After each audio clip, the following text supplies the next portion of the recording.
بھی نہیں، آپ تو عرش پر تھے۔ سبحان اللہ۔ کہاں تھے بولا؟ عرش۔ عرش پر تھے۔ وہ سینہ جس کے اندر نور حق مستور رہتا تھا، اللہ نے فرمایا کہ میں پوری کائنات میں نہیں سماتا مگر مصطفیٰ الم نشرح لک صدرک، میں نے تیرے سینے کو اتنا کشادہ کیا ہے کہ جو رب پوری کائنات میں نہیں سماتا تیرے سینے کے اندر سما گیا۔ سبحان اللہ۔ اب یہاں پر یہ بات سے نشین کر لیں جو میں بڑے دعوے کے ساتھ کہہ رہا ہوں، اور اس دعوے میں آپ کو یہ بھی بتانا چاہتا ہوں کہ رسالت امام صلی اللہ علیہ وسلم جس سینے میں نور حق کو مستور رکھتے تھے، مستور سے مراد چھپا ہوا، اللہ نے فرمایا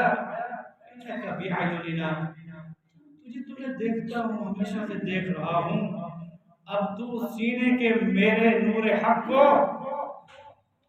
اپنے سینے میں لا، اور ہے اور عرش معلی پر میں تجھے اپنا دیدار سبحان اللہ۔ میرے دوستوں اور بزرگوں، اس میں ایک دلیل ہے قرآن پاک کی، ما زاغ البصر، کہ جب اللہ نے اپنا دیدار کرایا آنکھ کو بھی اللہ نے وہ قوت دے دی جیسے جنت میں اہل جنت کو وہ قوت دیکھنے کی دی جائے۔ حضور کو کتنی قوت ہوگی، یہ ہم جیسے کمزوروں کے لیے بتایا گیا کہ جب تم محشر کے میدان سے حساب کتاب کے بعد جنت میں داخل ہو جاؤ گے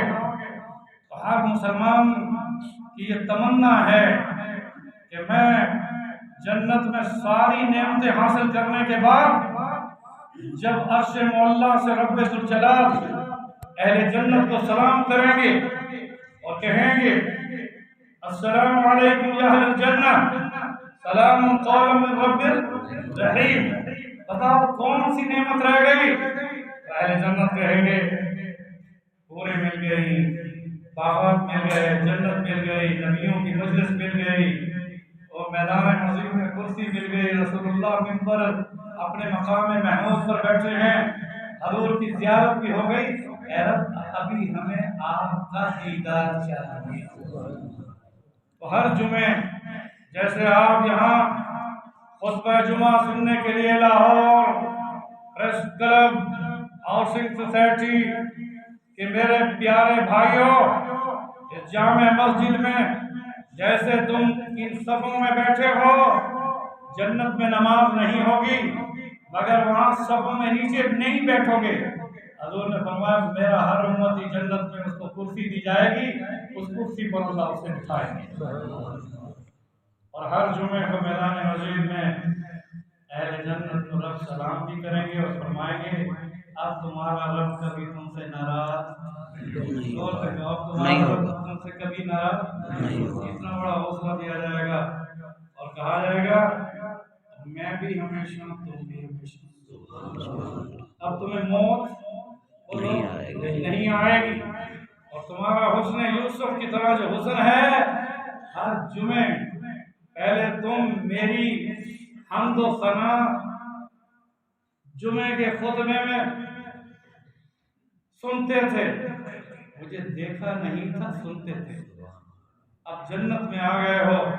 تو ہر جمعے اجتماع رہے گا مگر رسول اللہ کی تلاوت ہوگی، حضرت داؤد کی تلاوت ہوگی اور رب کا دیدار۔ میرے دوستو جب اس دیدار ربی کا انکار نہیں، رسول اللہ صلی اللہ علیہ وسلم کے بارے میں آپ یہ سوچتے ہیں وہ ہماری طرح تھے؟ خبردار اپنی زبانوں پر یہ الفاظ مت لانا، حضور اپنے مقام اور رتبے کے اعتبار سے اتنے بلند و بالا ہیں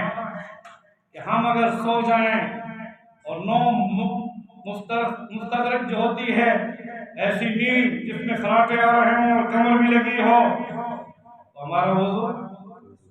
مگر مصطفیٰ کے بارے میں یہ ہے کہ نیند بھی آ جائے تو وضو نہیں۔ میرے دوستوں وہ فضیلت میں بہت ساری چیزیں ہیں جو میں گنتی میں لا سکتا ہوں مگر ذہن میں لائیے، فرمایا تم اس بات پر سوچتے ہو کہ کیسے دیکھا، آنکھ نے دیکھا ما زاغ البصر، اس دیکھنے میں اتنی قوت آنکھ کو دی کہ اس میں یعنی جیسے آنکھ سورج کو دیکھنے میں کبھی کبھی آنکھ بند ہو جاتی ہے، مصطفیٰ کو میں نے عرش پر بلایا اور اس آنکھوں نے جو دیکھا وہ جھپکی نہیں، اور اس آنکھ نے دل سے پوچھا کہ وہ نور حق جو تیرے سینے میں مستور تھا کیا یہ میں نے وہی دیکھا؟ تو اللہ نے قرآن میں فرمایا ما کذب الفؤاد، دل نے بھی گواہی دی کہ رسول کی زبان ہو یا آنکھ ہو وہ جھوٹ نہیں بول سکتی۔ سبحان اللہ۔ دل نے بھی۔ میرے دوستو اب میں کیسے بتاؤں اس واقعے کو؟ آپ کے نام نہاد اسلامک اسکالر آپ یہ بتائیں، میں آپ سے سوال کرتا ہوں کہ کوئی چاہے وہ کسی کالج کا بانی ہو، یونیورسٹی کا بہت بڑا ہو، رسول اللہ سے افضل ہو سکتا ہے؟ اگر آپ کے نزدیک آئیڈیل کچھ لوگ بنے ہوئے ہیں، غلام محمد پرویز، اب نام وہ باقیوں کا نہیں لیتا، خود پتہ ہے آپ کو، جس نے رسول اللہ صلی اللہ علیہ وسلم اس معراج کے واقعے کو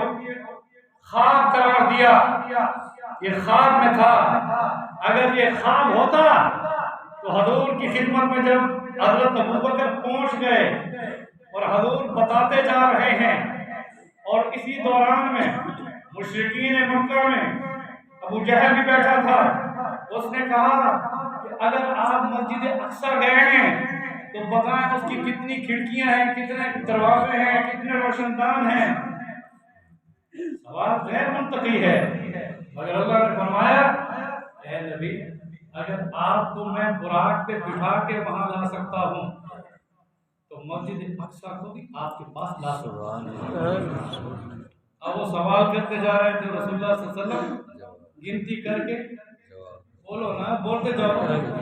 گنتی کر کے بتا رہے تھے کتنے دروازے ہیں، اس نے کہا یہ حضور سے صحابہ نے پوچھا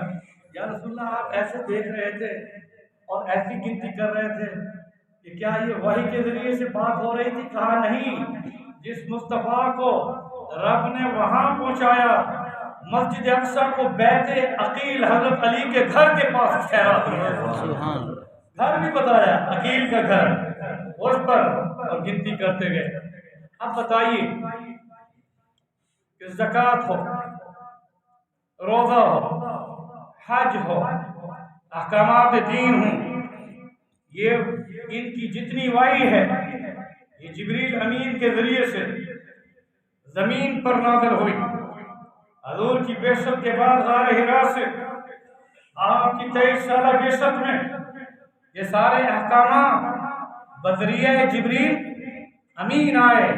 اگر آپ معراج کا انکار کرتے ہیں تو گویا نماز کی فرضیت کا بھی انکار کرتے ہیں کہ رب نے نماز کی فرضیت کا حکم جبریل امین کے ذریعے سے نہیں دیا بلکہ مصطفیٰ کو عرش معلیٰ پر بلا کر امت کے لیے تحفہ دیا۔ پھر حضور کی اس بات پر فرمایا صحابہ میں پہلے تمہیں قرآن سنا کر کہتا تھا کہ جنت میں باغ ہیں، جنت میں بہت بڑی بڑی یعنی عمارتیں ہیں، اللہ کی نعمتیں ہیں، حور و قصور ہیں۔ میں جو خبر میں تمہیں دیا کرتا تھا، پھر سبحان اللہ کہو تو اللہ سبحان اللہ، جو خبر میں تمہیں زبان سے دیا کرتا تھا